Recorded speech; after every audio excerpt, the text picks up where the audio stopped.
I went through a certain trajectory myself about war, because there was a time when I believed in the concept of just war. That is, I believed that there were just wars and unjust wars, good wars and bad wars, and I think that's a very, very common belief among people. You know, although I once had a student who wrote a paper about war, and in her paper she said, you know, wars are like wines. There are good years and bad years. There are good wars and bad wars. But she said, war is not like wine. War is like cyanide. One drop and you're dead. I always remembered what she said, because it fitted my own experience, the development of my own thought, because I volunteered for the Second World War. I had to tell you what war it was so that you wouldn't think it was the Spanish-American War. But I volunteered for that war and became a bombardier in the Air Force, and because I believe this was a good, yes, it was right. It was a good war. Studs Terkel has done a world history of people who lived through World War II, and he calls it the good war. Although if you look closely, you'll see he put quotation marks around good war, because as he talked to people more and more, he found more and more questions from people who had participated in the war about the war. What happened to me is I entered the war as an enthusiastic bombardier. And what could be more just? It was a war against fascism. What could be more evil in the world? I mean, they're trying to portray all these two-bit dictators in the world as Hitlers. No, Noriega of Panama, Saddam Hussein. No, Hitler was evil incarnate, yes, and fascism was evil.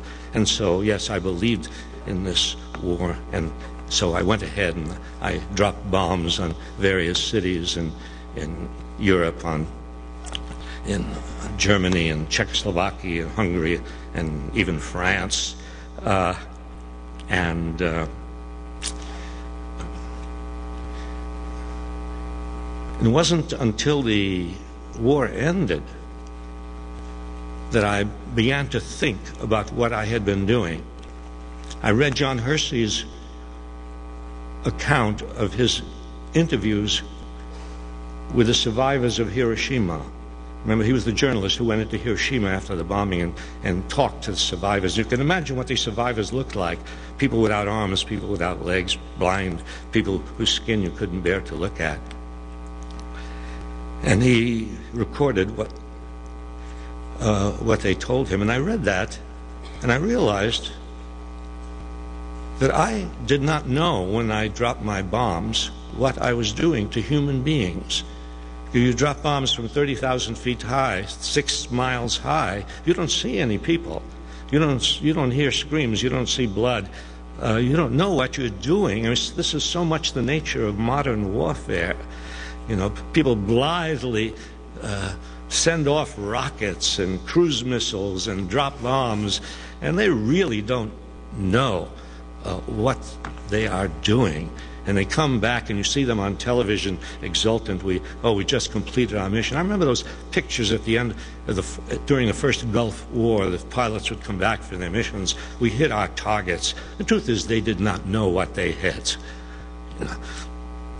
And so I began to think about that, and began to think about Hiroshima and Nagasaki, and thinking about those several 100,000 people who died. These were not the people who bombed Pearl Harbor. These were the children of Hiroshima and Nagasaki. I'm going to think about the 100,000 people in Tokyo who died in one night of firebombing in Tokyo in the spring of 1945.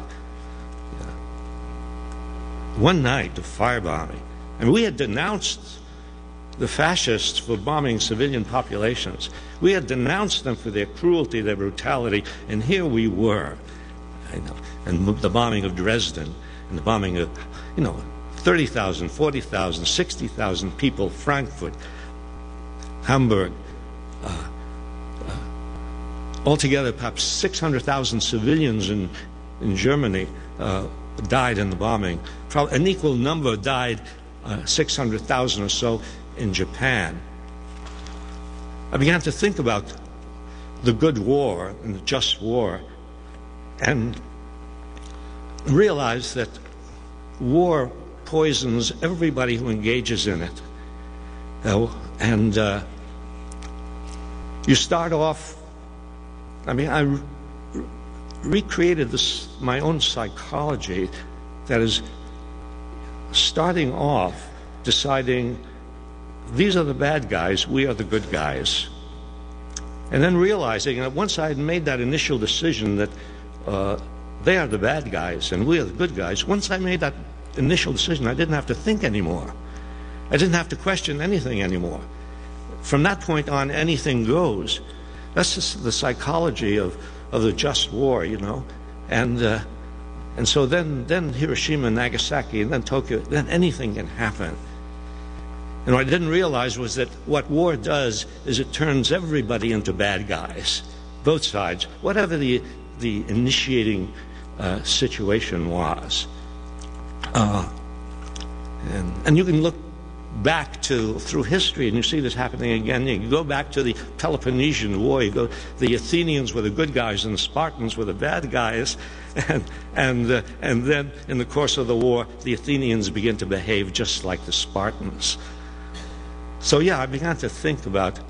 Here I was testing war by its best example, World War II. This is the example that everybody points to when they say, well, you know, there is such a thing as a good war, and World War II is an example. So I wanted to take the most extreme test of the idea of a good war, which is World War II. And when I looked at it, I came away with a much more complex view of this good war than I had at the beginning. And I realized that what happens in war, even a war against a tyrant, and war is always against a tyrant. There's always a tyrant to make war on. When you make war against a tyrant, the people you kill are the victims of the tyrant. This is what we've been doing all along. People we've been killing in Iraq and saying, oh, Saddam Hussein, we've got to get rid of Saddam Hussein. People we kill in Iraq are the victims of Saddam Hussein. So yeah, and then I looked at the world after the war, as the years went by, and I had at the end of the war I had gotten a letter from General Marshall, who was the general of generals in World War II, and I think it was the first 5-star general. It was, you might say, a personal letter addressed to me and 16 million others who had served in the military. And the letter says something like, congratulations, we've won the war against the terrible foe, and it will be a new world. Well, looking around, and you saw in Gito's chart about the wars that have followed World War II. Looking around the world after the war, we had defeated fascism, Mussolini, Hitler, the Japanese military machine.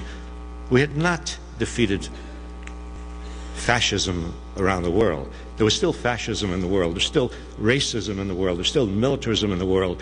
And there's still war. War after war after war.